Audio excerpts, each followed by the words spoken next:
Endatra eto indrindra anao Ramatoa Minisitra, izay indrindra ny ady-hevitra teo talohan'ny nidiranao mahakasika ny hoe ahoana lalana hitondrantsika na resaka fanavaozana ary indrindra aiza hoe izany toerana misy ny tanora mahakasika ny fanavaozana. Izay indrindra zao ny fanontaniana napetraky ny namana Daniel teo tamin'ny fotoana nidiranao moa dia angamba tonga dia omeko anao ny famalinan'ilay izy.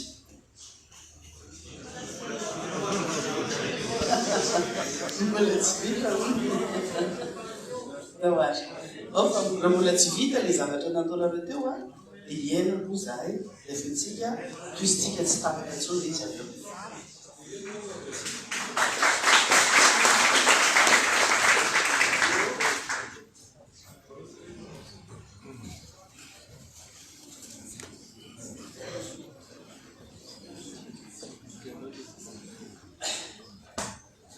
Madame le ministre, ny anapanao tsy favao aminao ngamba ny endriko Daniel. Toizako kely ilay fandraisam-pitenenana teo. Raha fantaritsika ho any efa tsisy miafina tsoa moa zay fa zay zava-misy. Ny FFKM no mandaten'ny fanjakana hitarika ny fanavaozana. Tsisy adihevitra ny amin'iny. Fa raha mifahalalako an'izany FFKM zany a, sosialy sy resaka finoana ny tena spesialite an'izany. Le fanazavana rehetrarehetra ny resantsika teo nefa ny resaka teknika zany, purement teknika io. Dia ny fanontaniana mipetraka dia hoe moa ve ny FFKM manana an'izay expertise zay a hitondry sy mirery a an'io resaka fitoeran-dom-pirenena io. Sao dia manila le izy, sao dia misy fahabangana ao anelanelana io, dia izay ny ampidirako an'ilay a rôle tokony iraisana GNZ. Ny GNZ zany raha ny fijeriko azy manokana, tsy tokony spectateur na invité rehefa atao le zavatra rehetrarehetra ny resana teo. Fa misy mpihatra ny pilote raha ny teny antsika teto a. Reny tena malala mariage ny secteur, isaky ny secteur. Dikan'izay zany a, fotoana zao tokony anaovan'ny ataoko hoe tsy zany. Nonkaman'izay ilazako azy satria zahay efa atao anatin'ity trano ity. Fotoana zao tokony anaovana atsisika any amin'ny filohan'ny fanavaozana, any Madame le Ministre, any amin'ny FFKM. Tokony ho acteur principal ny GNZ Madagascar fa tsy invité sy tsy spectateur mandritry io a concertation nationale io. Monsieur Daniel, mamela ianao Ramatoa Minisitra raha somary andrindra kely ny fotoana satria ny fanontaniana teo moa zany tena marina dia tokony antefa taminay nitokana kanefa concerné tao anatin'le izy ny ministra, ny ministera izay tantaninao. Dia nanaovantsika anazy ngamba manjary lasa tonga dia séance de question-réponse le izy fa aleo omentsika fotoana amelabelarana aloha ny Ramatoa Minisitra mety efa afaka mamaly izay fanontaniana izay ao anatin'ny famelabelarana. Androany isika vao mifampiresaka ary efa nisy ny efa natao tamin'ny volana Desambra tsy natrehnay. Nibetsaka ny zavatra efa miova sy nivoatra tao anatin'izay fotoana izay. Ny zavatra tsara fantaritsika rehetrarehetra aloha dia ny fanavaozana izay atao a dia rehefa mandray ny anarany fitondrana amin'izao tsika dia fanavaozana ny République, refondation de la République. Rehefa miresaka République dia zavatra be dia be no atsaintsika mby ao an-tsaina voalohany dia ny androm-panjakana. Ny zavatra notakitsika tamin'ireny tolona izay natao reny dia mitaky fandravana androm-panjakana. Ravao zao, ravao zao, ravao zao. Tsy anao zavatra botolo isika fa matona betsaka ny fanjakana dia natao hoe nisy ny présidence de la fondation de la République dia nisy ministère fanjakana izay eo anivo lalam-pandroenana. Noho izany ny zavatra izay ataontsika rehetrarehetra zany dia fanavaozana. Anisan'ny andehanana amin'ny fanavaozana dia ny fitronan-doha pirenena. Io fitronan-doha io zany a raha ny teny frantsay satria fanavarenanana nataontsika eto hoe concertation pour la refondation. Zay zany a tsy efikevitra zay. Ny fitoanan-doha zay ataontsika zany dia fitoanan-doha irana koa tsika rehetrarehetra dia ao anatin'izay isika rehetra aloha ny tenako, ny tenanao, tenantsika rehetra. Isika aloha no vonona anao le fanavaozana. Mametraka fanontaniana zany hoe vonona amin'izay ve ny tsirairay. Satria raha tsy iaramanao ny fanavaozana dia tsisy dikany. Tsy ny fanjakana rery no avitan'io, tsy anareo rery no avitan'io, tsy fikambanana hafa rery no avitan'io, fa isika rehetra tompona ndraikitra miaraka amin'ny fanatanterahana an'izay. Inona raha le fanavaozana le andrasana? Efa nyteneniko teo hoe refondation de la république, fanavaozana ny république. Fitoanan-doha zay. Ny sisa rehetra dia anampy azy amin'ny fanatanterahana zany fitoanan-doha zany. Satria ho iaho hoe ny fanavaozana dia rahantsika rehetrarehetra, fa tsy maintsy mandalo fitoanan-doha kosa isika rehetra mba ahafahantsika mandeha amin'izany fanavaozana zany. Tsy ho vita moramora zany, fa ny zavatra ngezabe izay zaraiko amintsika eto fotsiny dia hoe ny fitoanan-doha zay ho atao dia ilana fimiavana politika aloha. Zay zany no mahasamihafa n'ilay fitoanan-doha natao tany aloha tany. Nisy réconciliation nationale, nisy dialogue national, nisy médiation, nisy karazana assise, nisy zavatra national be dia be natao tany aloha tany. Fa amin'izao fotoana zao dia afaka miteny isika hoe ny mahasamihafa anazy aloha voalohany indrindra dia manana fimiavana politika amin'ny fanjakana anao an'izay fitoanan-doham-pirenena zay. Tany aloha tany tsy dia nino loatra fa nanana fimiavana politika satria tsy mitaterana araky ny filatsika ny zavatra nisy tany aloha tany. Ny faharoa mampiavaka ny fitoanan-doham-pirenena concertation nationale dia ny fametrahana ny rafi-panjakana. Marina fa tsy fitoanan-doham-pirenena fotsiny no andraikitry ny ministera-panjakana, fa misy asa hafa ihany koa miaraka amin'izany ary tafiditra ao anatin'ny fanavaozana izany. Satria ireo asa izay tanterahany ministera-panjakana dia tafiditra ao amin'ny fanavaozana, ao anatin'ny fanavaozana ny fomba fiasa, ny fomba fisainana, ary indrindrandrindra ny fanatanterahana ny fanavaozana, satria tao anaty fahalovana tanteraka no misy antsika hatramin'izao. Tafiditra ao anatin'izay zany le famolavolana atao hoe pacte moral national. Tafiditra ao anatin'ny pacte moral national ny ady mikolikoly, ny famerenana indray, ny éthique publique, redevabilité publique, lutte contre la corruption, ny participation citoyenne, redevabilité citoyenne, sisa rehetra.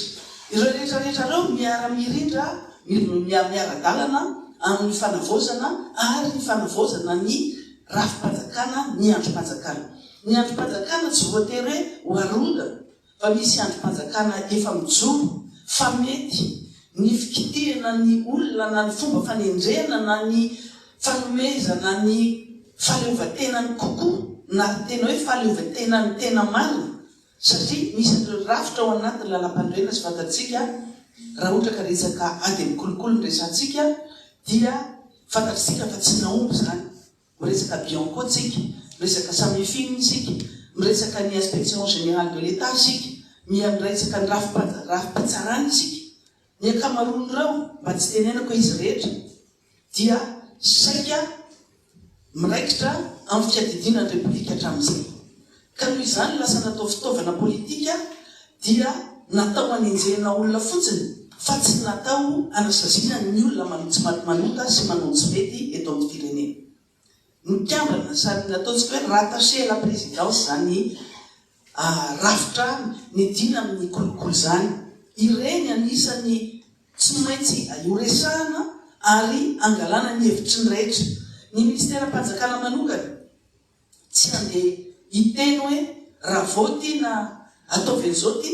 fa hevitra avy any amintsika miainga avy any amin'ny fitoanan-doham-pirenena no entina manatsara sy miantoka ny fahombiazan'ny rafi-panjakana sy rafitra zay apetraka satria any anaty lalam-pandrenany zay. Ny tiatenena ao anatin'izao zany dia hoe fanotelony ny fahatelo ny fanehoana ny finiavana politika sy eo amin'ny fanjakana dia ny anaovana ny fikeonan-doha pirenena andraisan'ny rehetra anjara concertation inclusive.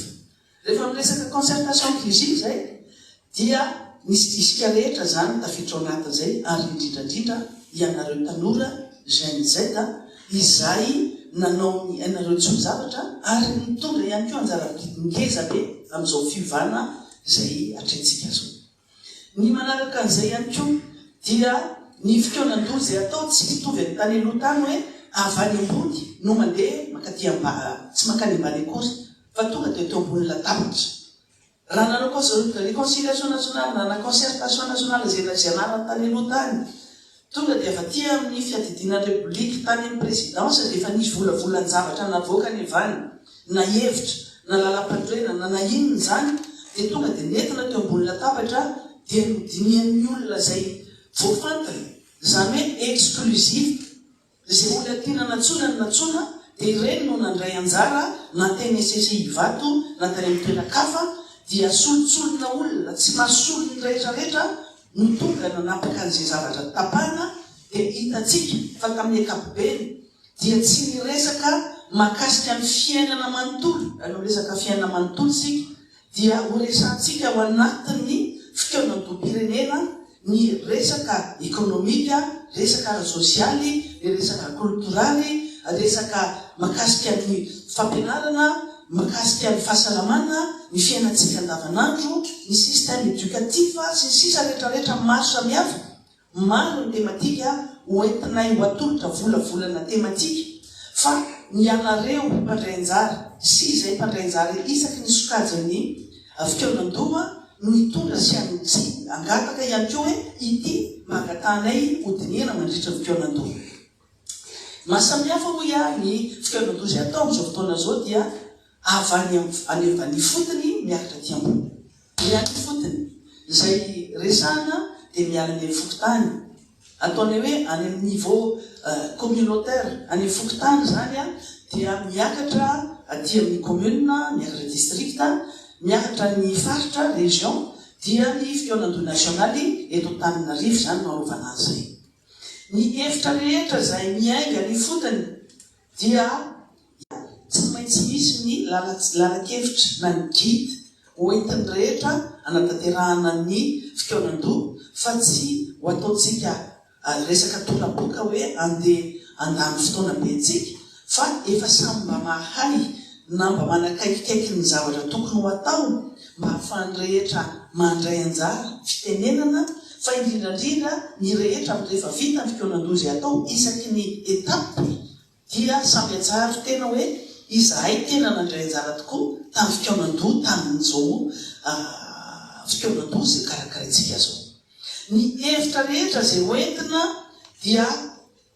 arovan'ny olona mitondra an'izay hevitra zay na fikambanana fa tsy misy hevitra tonga dia hoentina avy aty ambony ohatra ny taloha ka hoe io tsy maintsy tanterahana na ekena fa ny avany ambany no aravina atao zay atongavana iny aty amin'ny fikeonan-doha-pirenena tsy very ny hevitra eny tenantenany eny fa ampiasa ny teknôlôjia isika ary anareo tanora indrindrandrindra mahay mikirakiran'izany sady ahita ny mangarahara amin'izay lafin'izay hoe iny tokoa le hevitra miainga tary tonga ty amin'ny fikeonan-doha-pirenena tsy very tsy nisy sanatriny vava ohatran'ireny mangala-bato reny hoe afa no fidiana afa no mivoaka ty ambotiny ety fa isika rehetra no andraindraikitra ao anatin'izay. Ny ankoatran'izay dia ny fanjakana no miantoka ny mahafanjakana anazy hoe fikeonan-doha-pirenena, fikeonan-doha karakarain'ny fanjakana izy ity tompona ndraiky tanteraka amin'izay ny fanjakana amin'ny lafiny rehetra fa ny FFKM zay resana teo moa zany dia hoe mitarika diriger fa ny mahatonga ny FFKM ho eo efa fanapa-kevitra niraisiny ny fanjakana amin'ny alalan'ny filohan'ny ny PRRM filohan'ny fiadinan'ny repoblika ny anomezana ny fotoany ny fitarihana zany mpionandoha zany ny FFKM dia zay no hoarahany rehetra fa ny ministera-panjakana kosa no miantoka ny fandraisany rehetra anjara na ao anatin'ny FFKM na tsy ao anatin'ny FFKM na entité hafa ny entité traditionnelle andray aman-dreny ara-drazana ny finoana hafa ny mpandray-anjara hafa izay manana an'izany fahaizana izany averiko ihany hoe tsy maintsy hofanina ary hevitra iray lalan-tsaina iray fomba anankiray no entina manao an'izany fitoanam-pirenena zany tsy anilianana na iza na iza ary tsy anerena ihany koa izay hevitra rehetra mivoaka fandravonana ny hevitra ara-pomba manaraka ny ary tsy maintsy misy ny fijerena any fotony ny zavatra rehetrarehetra ny filana ny zavatra takiny any amin'ny toerana tsirairay dia tonga dia izay no anazavako hoe tsy maintsy nanao fitoanan-doha izy savaranando izahay tamin'ny toerana vitsivitsy kanefa nahafahanay nanao soakevitra hoe any amin'ny toerana toy izao dia izao no zavatra misy any nanao ny diagnostika rehefa hitsabo olona dia tsy maintsy manao diagnostika aloha manao analyse manao radio manao ino zay vao miditra ny fitsaboana izika koa tolaka izany tsy maintsy fatarina aloha manahoana ny zavatra misy amin'ny toerana anaovana an'ilay fitoanan-doha ahoana ny fihetsiky ny olona comportement ny olona inona no zavatra andrasan'ny olona le attente ahoana ny fomba hitondrana ny fitoanan-doha any iza daholo ny olona tsy maintsy antsoina amin'ireny toerana ireny amin'ny ankapobeny efa hitanay ny olona ny olana amin'ireny toerana ireny dia ao anatin'ny fandaminana rehetrarehetra isika amin'izao fotoana zao ka manomboka amin'ity taona ity taona 2024 dia atao hoe taona ny fitoanan-doham-pirenena fitoanan-doham-pirenena ilay zay resantsika io iny zany no malaza anazy concertation nationale fa misy concertation au niveau communautaire au niveau communal et district ary au niveau régional dia au niveau national rehefa anao an'izay tsika amin'ity taona ity dia mila filana maro samihafa zany mila fikarakarana manokana zany ary ny fikarakarana ny préparatif ny tena ny lehibe indrindra satria raha tsy karakara isika dia ratsy ny zavatra zay ho atao ny fanjakana mifandamina amin'ny mahafanjakana azy satria misy ny fiadidinany ny fanavozana ny repoblika misy ny primature misy ny ministera-panjakana dia ireo anankitelo ireo no miara-miasa mametraka ny stratégie rehetra izay iara manapaka fa indrindrandrindra ahafahana mijery inona ny filana ao anatin'izay sy hiantoka zay filana anatin'izay ny filana voalohany aloha dia ny olombelona aloha izay anatanteraka zany fitoanan-doha zany mila olona marobe sika raha manomboka hatrany amin'ny fokotany avatre amin'ny atraty amin'ny faratapony aty amanaliny ny olona ilaina amin'izany mila ny filana ara-teknika isika ary zay minaovana ny fanofanana dia PDB ny zavatra ilaina zany ary eo ny ilaitsika ny expertise ny tsirairay ny fahaiza-manao ny tsirairay rehefa hita zany ilaina ny sociologue ilaina ny économiste ilaina mpitsara ilaina ny olona tsotra fotsiny zao satria ireny no matsapa ny olana any fokotany ary manana ny vahaolana ihany koa zay avoakany ahafahany mampadroso ny fiainany sy ny fokotany zay misy azy rehefa mandroso ny fokotany mandroso ny commune dia mandroso ny district miakatra arak'izay daholo ilaina ny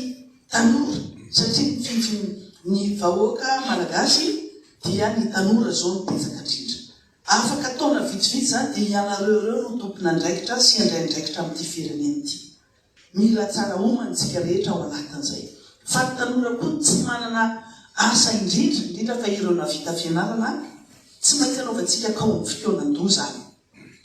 dia tsy ny olona efa antitra sanatria mivavana olona tsy malala ny marary anareo no andeha anapaka eo amin'ny toeranareo, fa ny tanora malala ny marary azy ary izy ihany koa malala ny vahaolana izay ahafahany mivoaka ao anatin'izany olana zany. Dia filana manaraka ny ara-teknika fa resaka teo, tsy maintsy manaraka ny logistika. Logistika ina daholo ny ilaina amin'izany, mila fiara zany, mety mila tentitsika satria ny toerana anaovana fikonan-doha tsy voatery izy trano lehibe ka ahafahan'ny olona rehetrarehetra ohatr'izao mivory zao. Indraindray eny mety eny ambany ravikazo na eny ambany kily, eny ambany hazo eny no anaovana fikonan-doha, satria tsy vonona amin'izany anaovana fikonan-doha anaty trano zany amin'ny toerana rehetrarehetra. Mety aty andrenivohitra misy trano-pokon'olona, misy palais des sports na mahita trano akany ahafahana manao an'izany, fa any amin'ny toerana maro samihafa any na trano-pokon'olona raha mety tsy misy, kanefa ny trano-pokon'olona matetika dia anivon'ny commune. Any amin'ny fokotany tsy anana mihitsy trano anaovana an'izany fikonan-doha zany. Mety ny fiangonana ary zay ny ilaintsika ny fiangonana, satria ny FFKM dia io aloha zany no azontsika lazaina hoe manana ny autorité morale, tsy azo izaniza lavina. Autorité morale n'izany ray aman-dreny fiangonana zany paster, mon père, monseigneur zany na tsy mitovy finoana ary dia mipetraka foanafoana naiza naiza. Anisany isy ampidanana ny FFKM zany. Fa ny FFKM no manerana manenitra ny Madagasikara manontolo ny fiangonana any amin'ny toerana rehetrarehetra any, dia manana olona ihany koa izy azo ny alaina hitarika ny fivoriana ny fikonan-doha, ny resaka nadinika izay atao. Mety anana ihany koa ny fiangonana hoe ao arafaky indraminay anareo anaovanareo toeram-pivoriana, anaovana dinika fiangonana, na mety manana kany izy na manana sekoly izy na tokotany-tsekoly, fa amin'ny ankapobeny iaho dia tsy manana izay structure zay manontolo isika rehetrarehetra, fa dia hoe amin'ny toerana izay ahafahana mivory, mety manangana tente na mampiasa golaka, dia eo isika rehetra manao an'izany fikonan-doha zany. Fa ny tena filana ngezabe ary tsy mandeha ny zavatra rehetrarehetra raha tsy misy ny filanam-bola. Io vola io zany dia miankina amin'ny zavatra rehetrarehetra voalazaka teo. Ohatrinona ny vidin'izay, mety ho avesatra be zay satria tsy tafiditra tao anatin'ny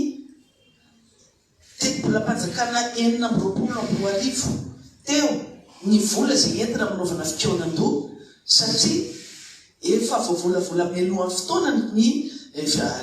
LFI 2026 dia nahitsy mifanitsy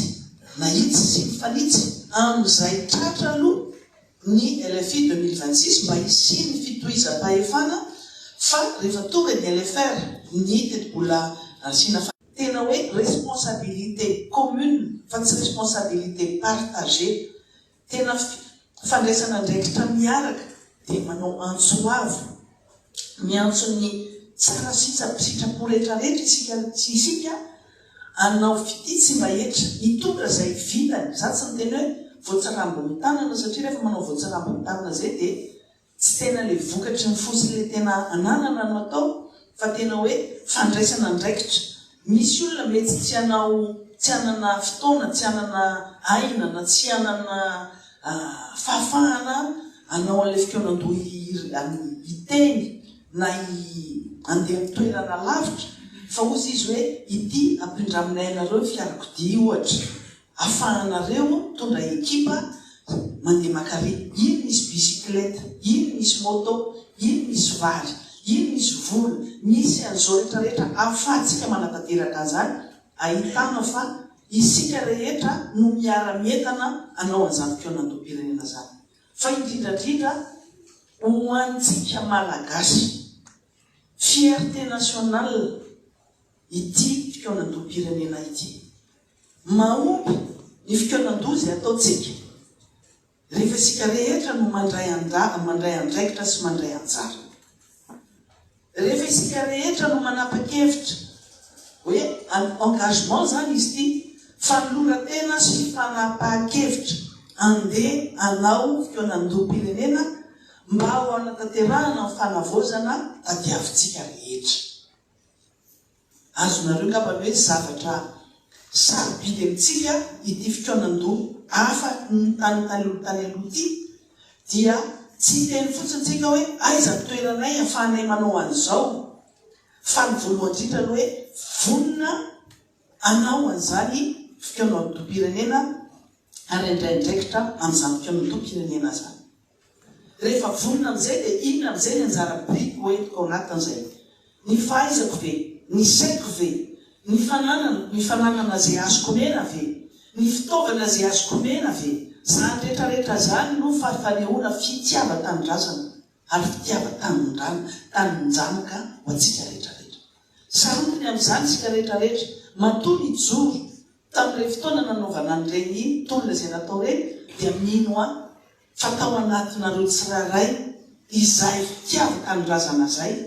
ary ho fanakaterantsika rehetrarehetra an'izay fitiava-tanindrazana zay, ho fanehoantsika zay fitiava-tanindrazana zay no andraisantsika anjara sy andraikitra ao anatin'ny fitoanandoha-pirenena. Eto zany dia ho an'ny tanora, ho an'ny satria isorana ny collectif du mouvement Gen Z izay nanasa androany initiative tsara zay ataonareo zao. Kanefa tsy vita ny androany fotsiny fa zavatra mitoy io na efa tafapetraka ary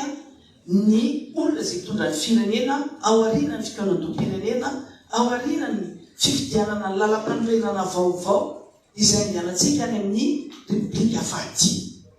Tsy maintsy arovana ny zavatra vitatsika sy azontsika mandritra n'izao fitoanandoha-pirenena zao. Tsy maintsy hoy satria tsy izy dikany raha ohatra ka avela fotsiny amin'izao sanatria mivavy ka olona tsy vonina ary tsy tapa-kevitra nanao an'ny fanavaozana zay ataontsika amin'izao, satria misy olona tsy vonina ary misy olona manohitra ny fanavaozana zay ho ataontsika ary manohitra ny fitoanandoha zay ho tiantsika ho atao. Izay olona rehetra manakorotana ny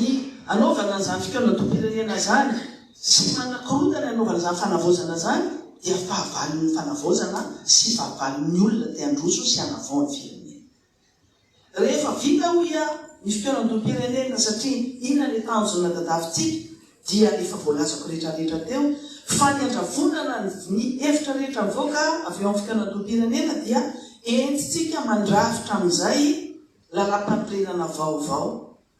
Ary io lalam-panorenana zay vaovao ataontsika io marina fa misy ny standard international universel hoe tsy maintsy ohatran'izao ny hita ao anaty lalam-panorenana io iraisam-pirenena io an'izay firenena manana lalam-panorenana,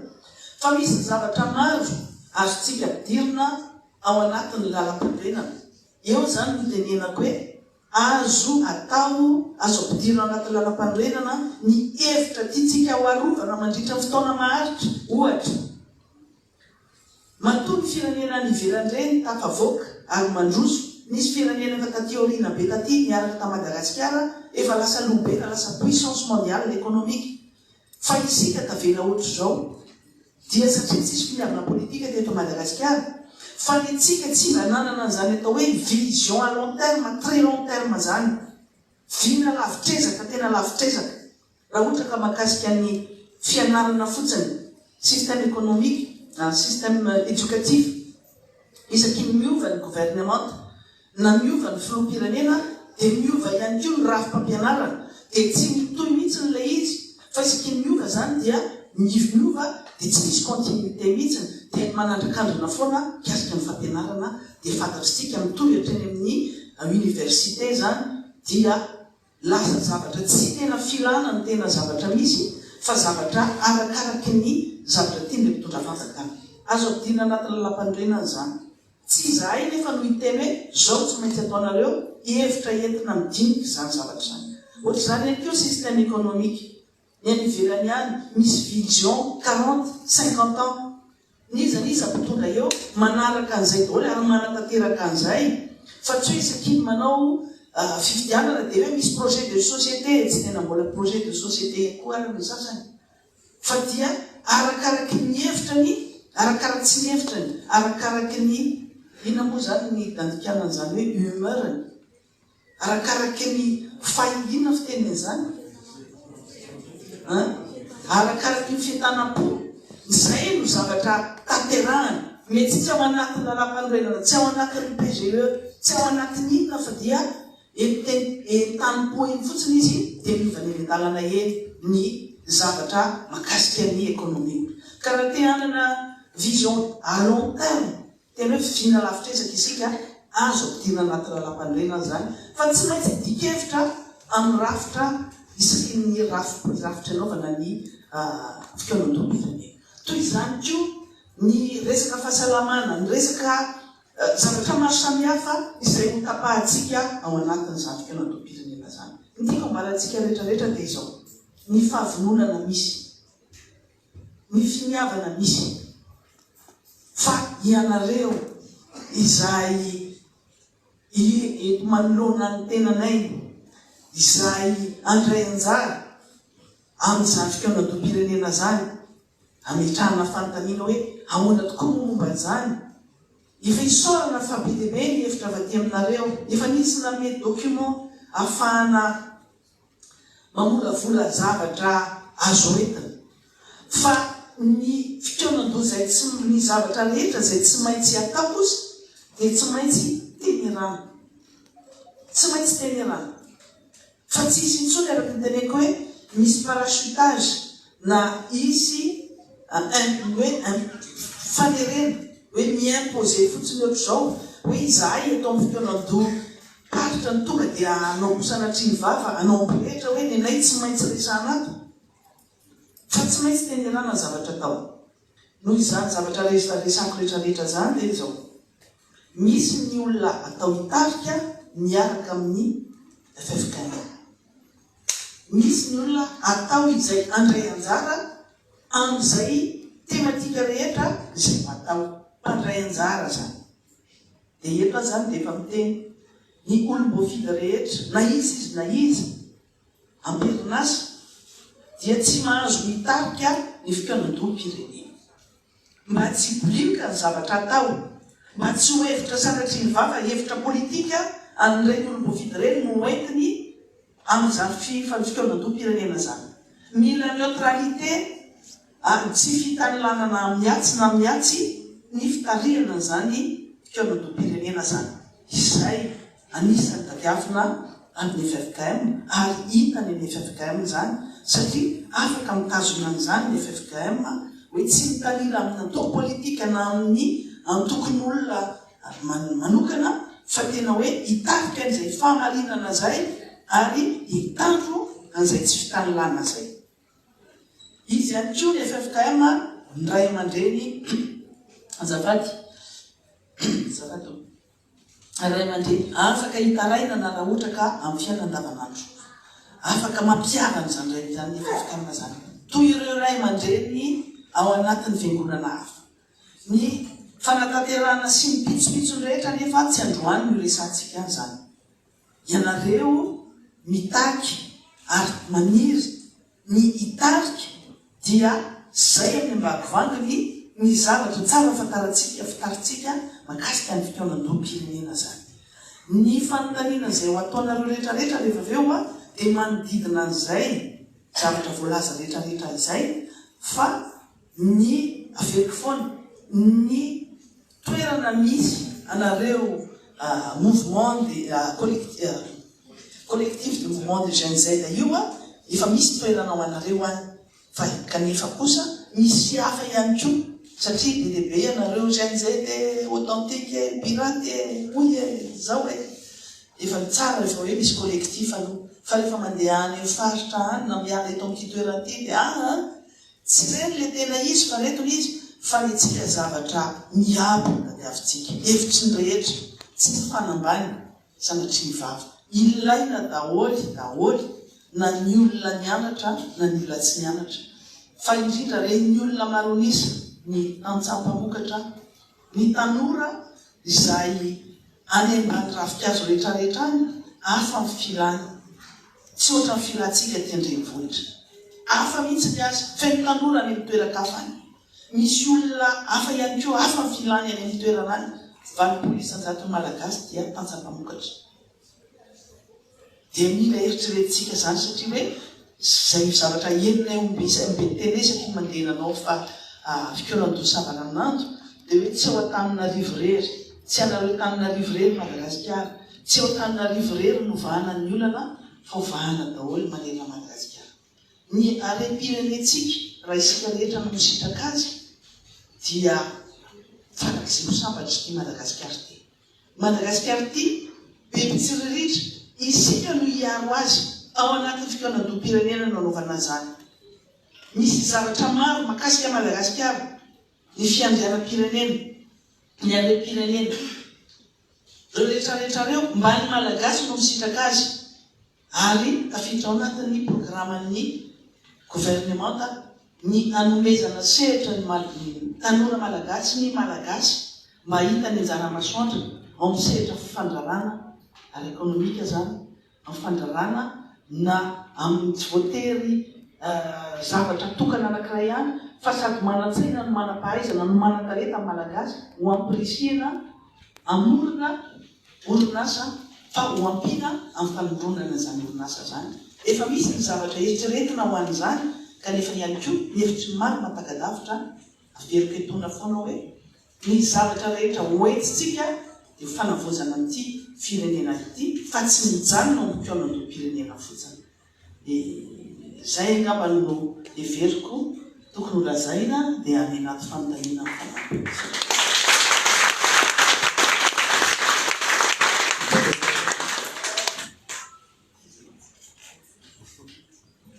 Makasika mihitra ramato-ministra nitondra izay fanazavana sy famelabelarana makasika ny hitondrana ny fanavozana izay tsy toy izao ny fandaminana fotoana rarotona moa ny azahoana ny ramato-ministra fa ny fandaminana dia zao afaka mametraka fandamintsika fa zao anaovana anazy zany fandaminana dia pôzy kely aloha ny ministra anao presy ao ivelany ao dia avy eo tsika miverina eky any velona manao ny question réponse.